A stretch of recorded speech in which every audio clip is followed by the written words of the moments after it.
At 2:17 in the morning, when most of America was asleep, a woman dialed 911. She didn't scream. She didn't cry. She didn't beg. Her voice was steady, almost too steady for someone who believed she was in danger. The kind of calm that doesn't come from confidence, but from someone forcing themselves not to panic. She gave the dispatcher her name. She explained that she felt unsafe. She said she didn't know exactly where she was, only that she was somewhere along a dark stretch of road she didn't recognize. When asked what was wrong, she paused for several seconds before speaking again. "I think someone's watching me." The dispatcher followed protocol, asked her to stay on the line, asked her to look around, asked if she could hear or see anyone nearby.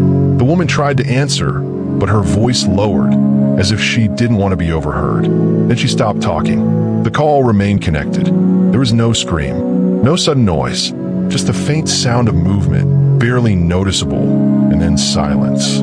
Moments later, the line disconnected. That call would become the last confirmed trace of her existence.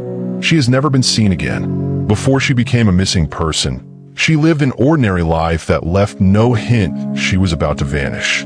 She had responsibilities, people who expected her, routines she rarely broke. She wasn't someone who disappeared without warning. She answered messages. She showed up to work. She kept in touch with family. On the night she vanished, nothing suggested she planned to leave her life behind. Her phone was charged. Her bank accounts were untouched. Her belongings were left exactly where they normally were.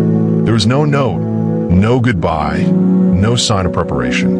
And yet, somewhere between making that 911 call and the arrival of help, she vanished completely. When police first reviewed the call, they categorized it as ambiguous. She hadn't reported a visible attacker. She hadn't described a weapon. She couldn't confirm her exact location. In the absence of obvious danger, the situation was treated as uncertain rather than urgent. That decision, made in minutes, would shape everything that followed. By the time officers were dispatched to search the general area suggested by her phone signal, valuable time had already passed. In missing person cases, especially those involving potential abduction, the first hours are critical. Roads are still quiet. Witnesses are awake. Evidence hasn't been disturbed. But when police arrived, the scene was already gone. No car, no person, no obvious signs of struggle. Just miles of darkness and guesswork. Cell phone data placed her somewhere near a rural roadway, but the signal bounced between towers, producing multiple possible locations. One suggested she was closer to town. Another placed her near open land. A third conflicted with both. Instead of treating these inconsistencies as a warning sign, investigators assumed she was disoriented, possibly tired, possibly mistaken about where she was. That assumption quietly lowered the urgency of the search. When daylight came, it revealed nothing helpful. No abandoned belongings, no footprints, no signs of someone leaving on foot. Search dogs picked up her scent briefly, then lost it near the road. That detail mattered. Scent trails don't just disappear. When they end abruptly near a roadway, it often suggests one thing: a vehicle. But no traffic alerts were issued that night. No nearby drivers were stopped. No description of a suspicious car was circulated.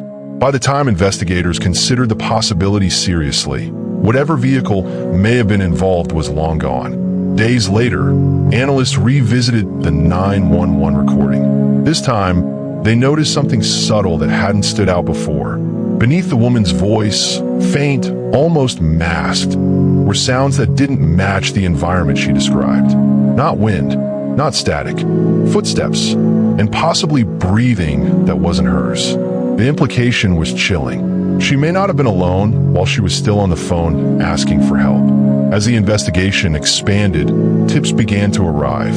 A truck parked unusually late along a dark road.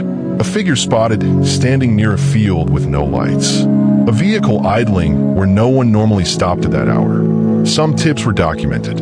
Others were never followed up. Witnesses assumed police already knew what they knew. Police assumed witnesses would push harder if the information truly mattered. The result was silence on both sides. Her family, growing increasingly frustrated, began requesting records, dispatch logs, officer notes, Search justifications.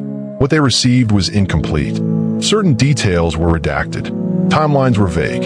Decisions were described as reasonable judgment calls. But reasonable didn't feel acceptable. So they did what many families of the missing end up doing. They became investigators themselves.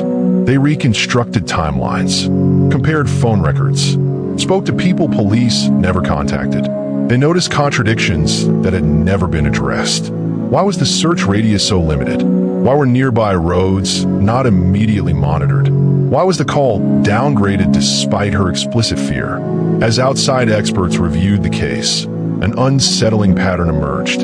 Across the United States, there were other disappearances that began the same way. A late-night 911 call, confusion over location, a delayed response, and then nothing. No recovery, no suspect, no closure.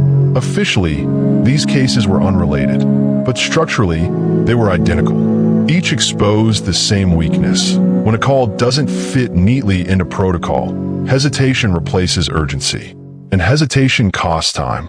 Years later, the case remains open. No remains have been found, no arrests made, no explanation offered that accounts for every missing minute.